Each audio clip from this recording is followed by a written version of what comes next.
Nous poursuivons, Baruch Hashem, notre étude pour essayer de saisir ensemble la valeur de la terre d'Israël. Et cette fois, je voudrais attirer votre attention sur un verset tiré des chroniques, tiré justement des hagiographes, des divrei hayamim, et qui nous dit ainsi les morts lecha que nous entonnons durant la prière de Shacharit, la prière du matin.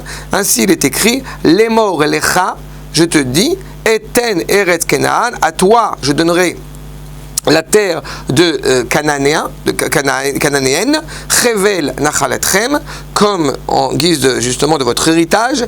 Et il est très intéressant de voir que ce verset commence par un singulier, les morts lecha, et se termine justement par un pluriel, Nachalatchem. On peut évidemment se poser la question, pourquoi cette ambivalence? Rachid nous répond en mettant en évidence le fait que chacun d'entre nous, eh bien, avec chacun d'entre nous, a été contracté cette alliance avec Eretz Israël.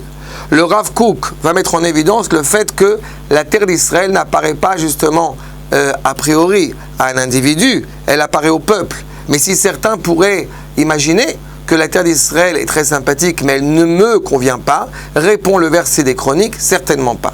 La terre convient à chacun d'entre nous pour les générations. À tel point que la responsabilité que nous avons à l'égard d'Eretz Israël, eh bien, incombe aussi à chacun d'entre nous. Pas à défaut individuel, mais au niveau de la nation tout entière.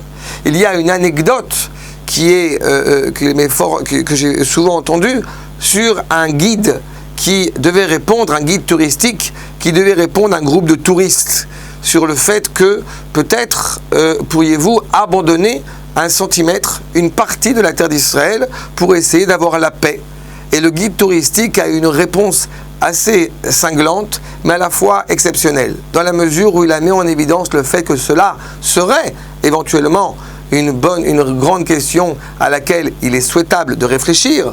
Est-ce que effectivement pouvons-nous négocier, chaque génération, quelle que nous soyons, pouvons-nous négocier un centimètre, un nanomètre de la terre d'Israël?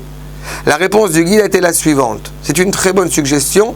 Il faut que je prenne conseil. Auprès de qui? Auprès de mon arrière-grand-père qui est décédé à Auschwitz et auprès de mon arrière-petit-fils qui n'est pas encore né.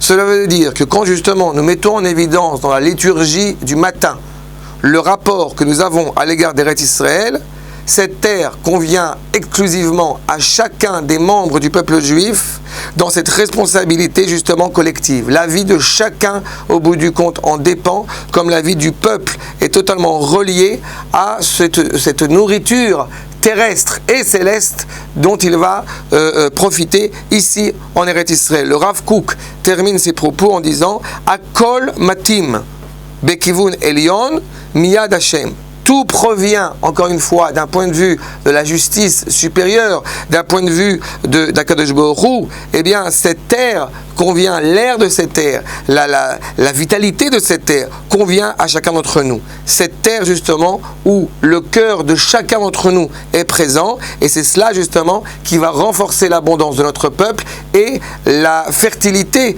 de notre terre. Shalom.